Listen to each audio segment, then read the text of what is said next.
بسم اللہ الرحمن الرحیم۔ حضرت علی رضی اللہ تعالیٰ عنہ کے پاس ایک شخص آیا اور کہنے لگا، یا علی، ایک چھوٹا سا سوال میرے ذہن میں ہے۔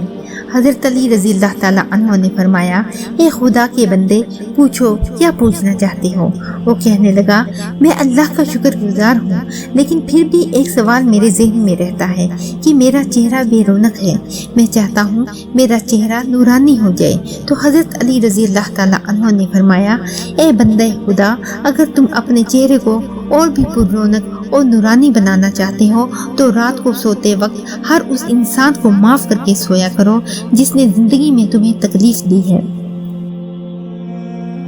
یاد رکھنا، جو انسان اللہ کی خلقت کو معاف کر کے سوتا ہے تو پوری رات اس کے چہرے پر نور برستا رہتا ہے، اور یوں وہ صبح دنیا میں جب چلتا ہے تو دنیا کے نزدیک اس کا چہرہ نورانی نظر آتا ہے، پر رونق نظر آتا ہے۔ اور جو انسان اللہ کی خلقت کے لیے برا سوچ کر سوتا ہے تو اس کے چہرے پر پوری رات اللہ کی لعنت برستی رہتی ہے، اور یوں اس کا چہرہ بے رونق اور اس کی شخصیت بے برکت رہتی ہے۔ میں نے اللہ کے رسول سے سنا ہے کہ اللہ نے ایک عمل ایسا پوشیدہ رکھا ہے جس سے انسان کے چہرے میں نور پیدا ہوتا ہے، وہ عمل معاف کرنا ہے اور اچھا سوچنا ہے۔ اے شخص، ان دو عادتوں کو اپنے اوصاف میں سنبھالو، اللہ تمہارے چہرے سے نور کو ظاہر کر دے گا۔